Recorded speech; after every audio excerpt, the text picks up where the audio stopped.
शेख मोहम्मद को और यूएई सरकार को बहुत बहुत धन्यवाद देता हूं।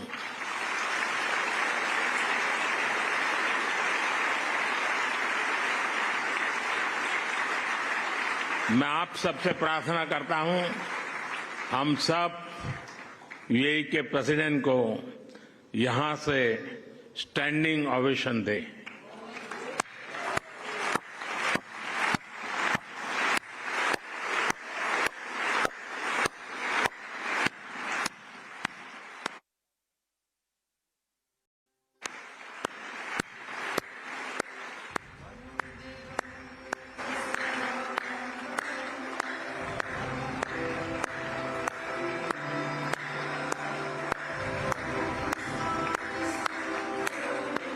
बहुत बहुत धन्यवाद। मैं यूएई के लोगों का भी उनके सहयोग के लिए हृदय से आभार व्यक्त करता हूं। साथियों, भारत और यूएई की दोस्ती को आज पूरी दुनिया में आपसी विश्वास और सहयोग के एक उदाहरण के रूप में देखा जाता है। खासकर बीते वर्षों में हमारे संबंधों ने एक नई ऊंचाई हासिल की है, लेकिन भारत अपने इन रिश्तों को केवल वर्तमान संदर्भ में ही नहीं देखता। हमारे लिए इन रिश्तों की जड़ें हजारों साल पुरानी है। अरब जगत सैकड़ों वर्ष पहले भारत और यूरोप के बीच व्यापार में एक ब्रिज की भूमिका निभाता था।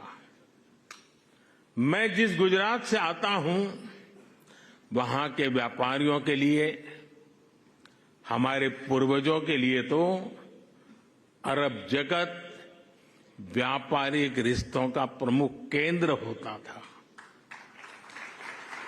सभ्यताओं के इस समागम से ही नई संभावनाओं का जन्म होता है। इसी संगम से कला, साहित्य और संस्कृति की नई धाराएं निकलती है। इसलिए अबू धाबी में बना ये भव्य मंदिर इसलिए इतना महत्वपूर्ण है। इस मंदिर ने हमारे प्राचीन रिश्तों में नई सांस्कृतिक ऊर्जा भर दी है। साथियों, अबू धाबी का ये विशाल मंदिर केवल एक उपासना स्थली नहीं है, ये मानवता की साझी विरासत का शेयर्ड हेरिटेज का प्रतीक है।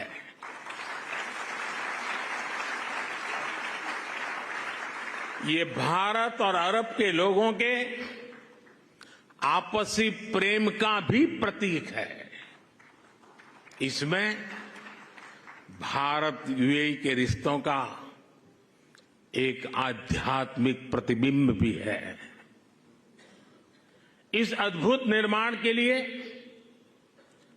मैं बीएपीएस संस्था और उनके सदस्यों की सराहना करता हूं, हरिभक्तों की सराहना करता हूं। बीएपीएस संस्था के लोगों द्वारा, हमारे पूज्य संतों के द्वारा पूरे विश्व में मंदिर बनाए गए हैं। इन मंदिरों में जितना ध्यान वैदिक बारीकियों का रखा जाता है, उतनी ही आधुनिकता भी उसमें झलकती है। कठोर प्राचीन नियमों का पालन करते हुए आप आधुनिक जगत से कैसे जुड़ सकते हैं, स्वामीनारायण संन्यास परंपरा इसका उदाहरण है।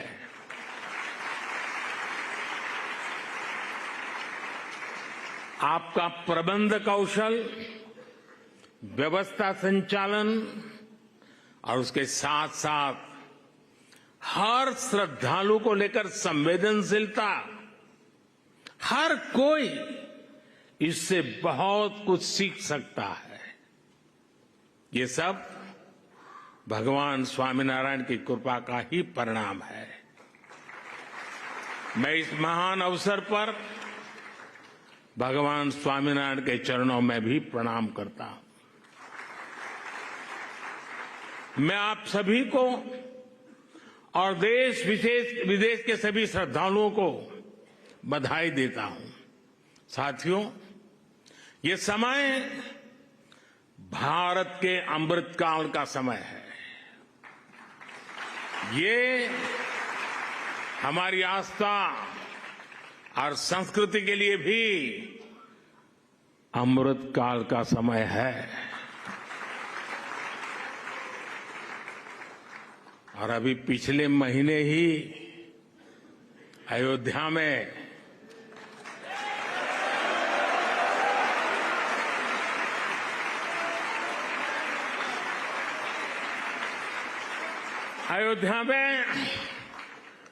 भव्य राम मंदिर का सदियों पुराना सपना पूरा हुआ है। रामलला अपने भवन में विराजमान हुए हैं। पूरा भारत और हर भारतीय उस प्रेम में, उस भाव में अभी तक डूबा हुआ है। और अभी मेरे मित्र ब्रह्मविहारी स्वामी कह रहे थे कि मोदी जी तो सबसे बड़े पुजारी है।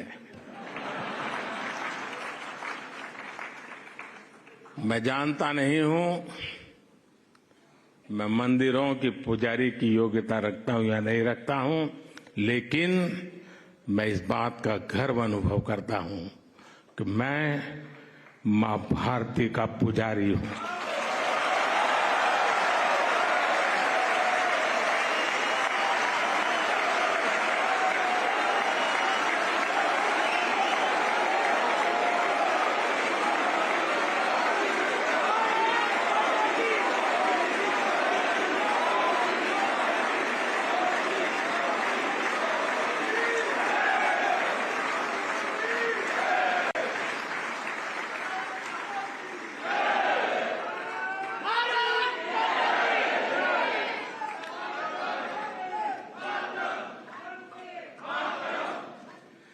परमात्मा ने मुझे जितना समय दिया है उसकी हर पल, और परमात्मा ने जो शरीर दिया है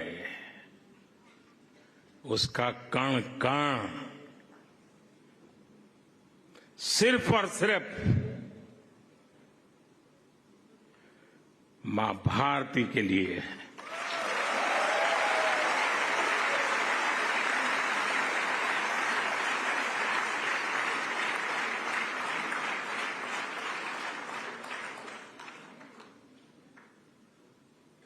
एक 140 करोड़ देशवासी मेरे आराध्य देव हैं।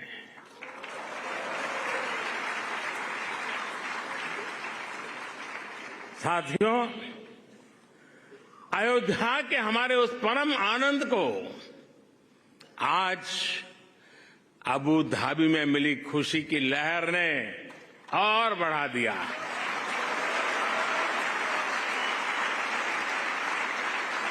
और मेरा सौभाग्य है ये कि मैं पहले अयोध्या में भव्य श्री राम मंदिर और फिर अब अबू धाबी में इस मंदिर का साक्षी बना है। साथियों, हमारे वेदों ने कहा है, एकम सत्य विप्रा बहुधा वदन्ति, एकम सत विप्रा बहुधा वदन्ति, अर्थात एक ही ईश्वर को, एक ही सत्य को विद्वान लोग अलग अलग तरह से बताते हैं। ये दर्शन भारत की मूल चेतना का हिस्सा है। इसलिए हम स्वभाव से ही न केवल सबको स्वीकार करते हैं, बल्कि सबका स्वागत भी करते हैं। हमें विविधता में बैर नहीं दिखता, हमें विविधता ही विशेषता लगती है। आज वैश्विक संघर्षों और चुनौतियों के सामने ये विचार हमें एक विश्वास देता है, मानवता में हमारे विश्वास को मजबूत करता है। इस मंदिर में आपको पग पग पर विविधता में विश्वास की ये झलक दिखेगी। मंदिर की दीवारों पर हिंदू धर्म के साथ साथ इजिप्ट की हायरोग्लिफ और बाइबल की, कुरान की कहानियां भी उकेरी गई है। मैं देख रहा था, मंदिर में प्रवेश करते ही वॉल ऑफ हार्मनी के दर्शन होते हैं। इसे हमारे बोहरा मुस्लिम समाज के भाइयों ने बनवाया है। इसके बाद इस बिल्डिंग का इंप्रेसिव 3D एक्सपीरियंस होता है। इसे पारसी समाज ने शुरू करवाया है। यहां लंगर की जिम्मेदारी के लिए हमारे सिख भाई बहन सामने आए हैं। मंदिर के निर्माण में हर धर्म और संप्रदाय के लोगों ने काम किया है। मुझे ये भी बताया गया है कि मंदिर के 7 स्तंभ या मीनारे यूएई के 7 अमीरात के प्रतीक है। यही भारत के लोगों का स्वभाव भी है। हम जहां जाते हैं वहां की संस्कृति को, वहां के मूल्यों को सम्मान भी देते हैं और उन्हें आत्मसात भी करते हैं। और ये देखना कितना सुखद है कि सबके सम्मान का यही भाव हिज हाइनेस शेख मोहम्मद के जीवन में भी साफ दिखता है। मेरे ब्रदर, मेरे मित्र, शेख मोहम्मद बिन जायद का भी विजन है, वी आर ऑल ब्रदर्स। उन्होंने अबू धाबी में हाउस ऑफ अब्राहम फैमिली बनाया। इस एक कॉम्प्लेक्स में मस्जिद भी है, चर्च भी है और सिनगॉग भी है। और अब अबू धाबी में भगवान स्वामीनारायण का ये मंदिर विविधता में एकता के उस विचार को नया विस्तार दे रहा है। साथियों, आज इस भव्य और पवित्र जगह से मैं एक और खुशखबरी देना चाहता हूं। आज सुबह यूएई के उपराष्ट्रपति हिज हाइनेस शेख मोहम्मद बिन राशिद ने दुबई में भारतीय श्रमिकों के लिए एक अस्पताल बनाने के लिए जमीन देने की घोषणा की है।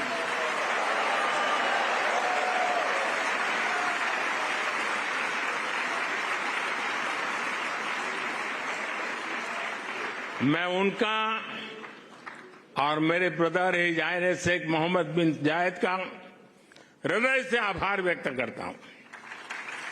साथियों, हमारे वेद हमें सिखाते हैं कि समानो मंत्रः समिति समानी समानम मनः सह चित्रम ऐशाम। अर्थात हमारे विचार एकजुट हो, हमारे मन एक दूसरे से जुड़े, हमारे संकल्प एकजुट हो।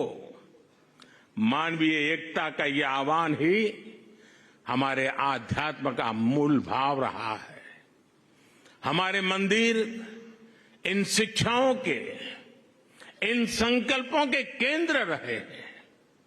इन मंदिरों में हम एक स्वर में ये घोष करते हैं कि प्राणियों में सद्भावना हो, विश्व का कल्याण हो।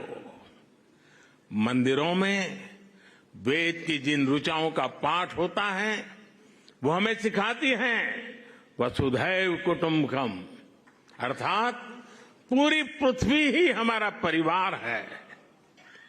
इस विचार को लेकर आज भारत विश्व शांति के अपने मिशन के लिए प्रयास कर रहा है। भारत की प्रेसिडेंसी में इस बार G20 देशों ने one earth, one family, one future के संकल्प को और मजबूत बनाया है, आगे बढ़ाया है। हमारे ये प्रयास वन सन, वन वर्ल्ड, वन ग्रिड जैसे अभियानों को दिशा दे रहे हैं। सर्वे भवन्तु सुखिनः, सर्वे सन्तु निरामया का भाव लेकर Bharat one earth, one health इस मिशन के लिए भी काम कर रहा है। हमारी संस्कृति, हमारी आस्था हमें विश्व कल्याण के इन संकल्पों का हौसला देती है। भारत इस दिशा में सबका साथ, सबका विकास, सबका विश्वास और सबका प्रयास के मंत्र पर काम कर रहा है। मुझे विश्वास है कि अबू धाबी के मंदिर की मानवीय प्रेरणा हमारे इन संकल्पों को ऊर्जा देगी, उन्हें साकार करेगी। इसी के साथ आप सभी का बहुत बहुत धन्यवाद करता हूं। मैं इस भव्य दिव्य विशाल मंदिर को पूरी मानवता को समर्पित करता हूं। पूज्य महंत स्वामी के श्री चरणों में प्रणाम करता हूं। पूज्य प्रमुख स्वामी का पुण्य स्मरण करते हुए मैं श्रद्धापूर्वक नमन करता हूं और सभी हरि भक्तों को जय श्री स्वामीनारायण।